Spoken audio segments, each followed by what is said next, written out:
Olá pessoal, bom dia, uma ótima quinta-feira para todos os patriotas aí. Pessoal, o presidente Bolsonaro entrou em contato com os caminhoneiros, né, com a liderança do caminhoneiro, para pedir para que fosse interrompido os bloqueios dos caminhoneiros. Dificilmente eu teço crítica ao mito, ao presidente Bolsonaro, uma vez nós apoiamos eles desde o início da campanha, e eu, assim como milhares de brasileiros, fizemos campanha para o presidente. Mas isso não quer dizer que estaremos sempre apoiando, né, o presidente em todas as suas decisões, né, em todas as suas falas, né. Nós respeitamos o contraditório também e vamos continuar apoiando ele independente do que venha a acontecer, porque nós temos plena consciência que é a única alternativa que nós temos para continuar a governança do nosso país. Os esquerdistas, né, os socialistas esquerdistas, eles, quando entram no poder, eles não querem mais sair. E eles, se conseguirem tirar o presidente Bolsonaro, todos nós sabemos que eles não irão mais querer sair facilmente do governo. Nós tivemos exemplo aqui na Bolívia com o Evo Morales. Quando o Evo Morales assumiu a presidência lá na Bolívia, ele ganhou a eleição de forma democrática, sem nenhum problema. Mas na Constituição da Bolívia dizia lá que não poderia haver reeleição, né? Da mesma forma que o presidente Fernando Henrique, quando ganhou as eleições aqui, a nossa Constituição de 88 também não permitia a reeleição. Então isso é peculiar, né, dos socialistas, né? O Evo Morales fez lá a mesma coisa que o Fernando Henrique fez aqui. Fizeram lá uma emenda constitucional, convenceram os parlamentares. Aqui no Brasil, né, segundo dizem, que teve deputados que recebeu em torno de R$200 mil para votar favorável à reeleição. E assim o Fernando Henrique foi reeleito, né? Pois bem, lá na Bolívia não foi diferente. O Evo Morales, assim que percebeu a sua popularidade, né, ele resolveu também dar este golpe, né? Ele convenceu aí os parlamentares lá a mudarem a Constituição. E permitiu aí, né, através de um referendo popular, que foi, claro, referendo aprovado lá no Congresso deles, da Bolívia, e através desse referendo ele conseguiu a sua reeleição. Então o Evo Morales parte para o seu segundo mandato. E depois, já chegando no final do segundo mandato, ele inventa outro referendo para o terceiro mandato. E aí já vai o Evo Morales no terceiro mandato, né? E antes dele não podia nem reeleição, para vocês terem ideia como eles gostam do poder. Eles não querem, essa coisa de democracia, não é só da boca para fora. É incrível que os esquerdistas são aqueles que mais usam a expressão democracia, Estado democrático de direito, né? Falam bonito, né? Mas na prática é tudo diferente, pessoal. Então é isso. Então, quando o Evo Morales tentou pela quarta vez se reeleger, né, e foi feito novamente pela terceira vez o referendo, e aí a população percebeu, aliás, já havia muita resistência da oposição, que ele queria se perpetuar no poder, né, com algumas medidas autoritárias, e aí a população disse não, no referendo. Então, mas o que acontece? Houve muita resistência, né?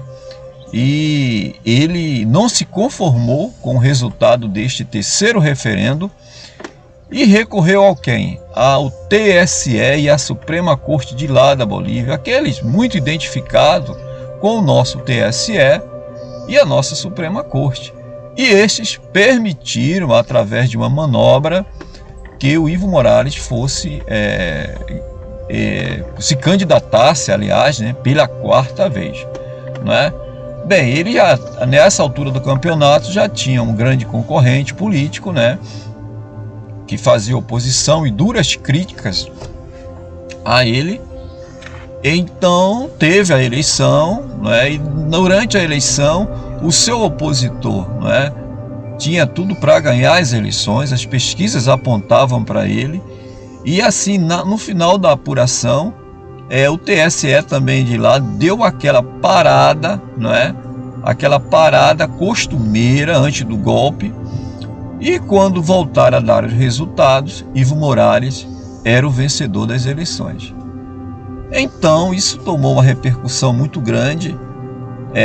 A maior parte da população não aceitou o resultado, e o caso chegou, o próprio Evo Morales convocou a equipe da OEA para que fosse feito uma espécie de uma averiguação, nas eleições, para investigar, que seria a OEA, estaria representando assim um grupo neutro, Então, no final dessa investigação da OEA, a OEA trouxe o seu relatório falando que as eleições realmente tinham sido suspeitas, Então houve a recomendação para que o Evo Morales renunciasse, para manter a paz social, porque até aí criou uma crise, um caos, um estado de anarquia lá na Bolívia, porque ele queria se perpetuar no poder de qualquer forma, de uma forma ou de outra, pesou muito contra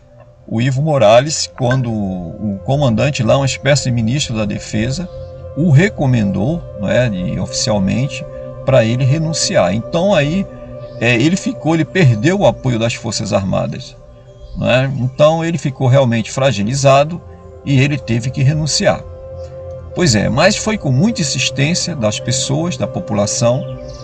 As pessoas lutaram até o fim na Bolívia, eles faziam movimento, ficavam nas ruas durante dias, durante semanas, Então, onde é que eu quero chegar, pessoal? Nós não vamos vencer essa batalha se nós ficarmos fazendo apenas manifestação de um dia, como foi o 7 de setembro.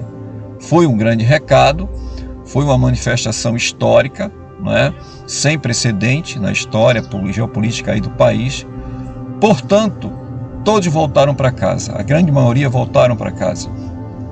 E nós precisamos a permanência nas ruas, porque quando todos voltam para casa, o que é que acontece costumeiramente aqui?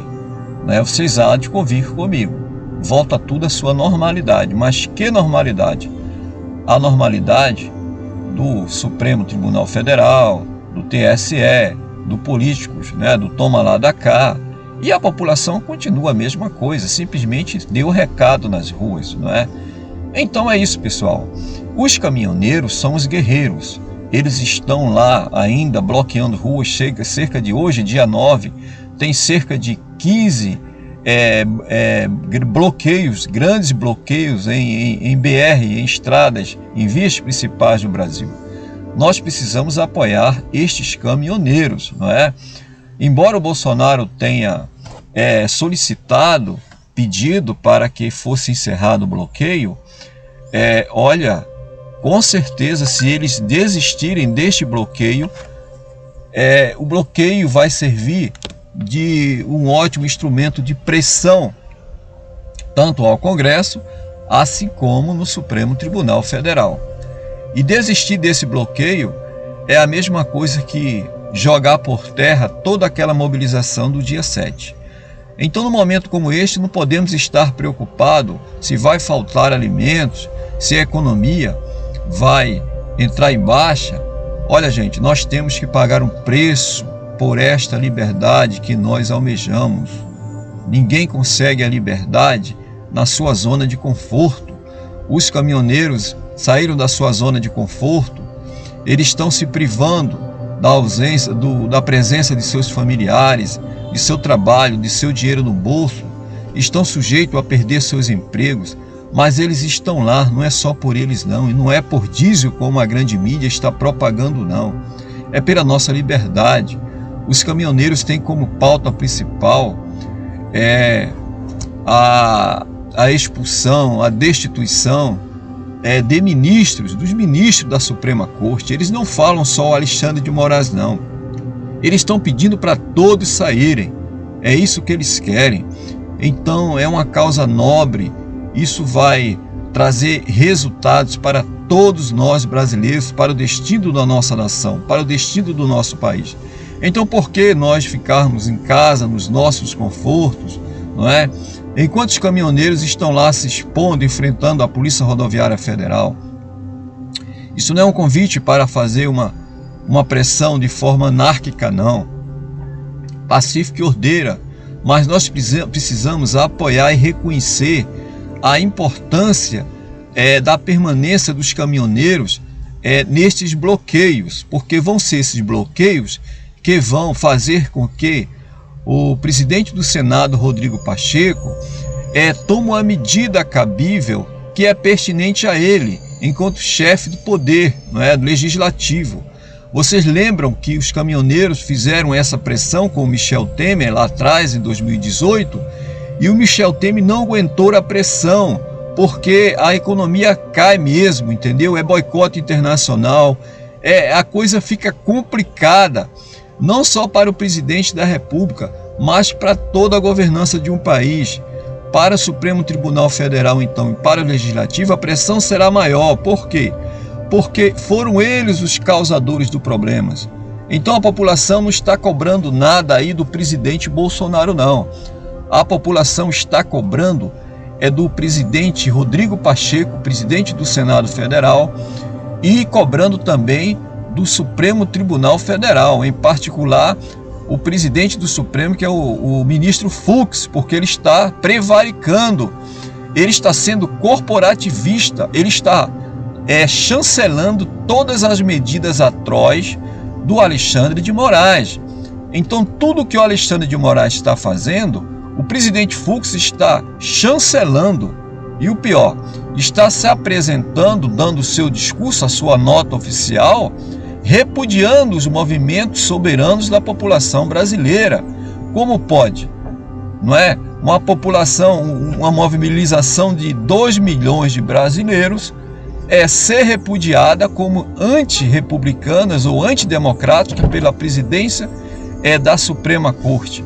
Ora, tem algo errado e precisamos colocar o Brasil novamente nos eixos. Então vamos apoiar os caminhoneiros e vamos pensar em um movimento mais permanente, que possa efetivamente fazer com que o chefe dos poderes tome uma medida e atenda à vontade soberana do povo, porque ainda está na Constituição.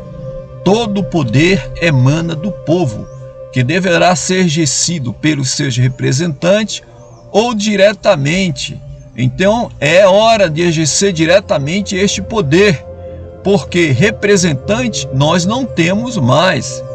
Não temos representante no Senado, não temos na Câmara, ou temos pelo menos a minoria, não é? 2/3 praticamente não nos representam. E isso é insuficiente para que seja atendido a demanda popular. Nós deveríamos ter a maioria. Uma vez o presidente eleito, foi eleito com a maioria dos votos para se cumprir a agenda do presidente, que é a agenda da maioria dos eleitores. E isso não está sendo feito, está sendo boicotado. E o país está sendo paralisado e está havendo um regresso, um retrocesso, não é, econômico, político e social. É isso aí, pessoal. Um abração a todos e que Deus abençoe.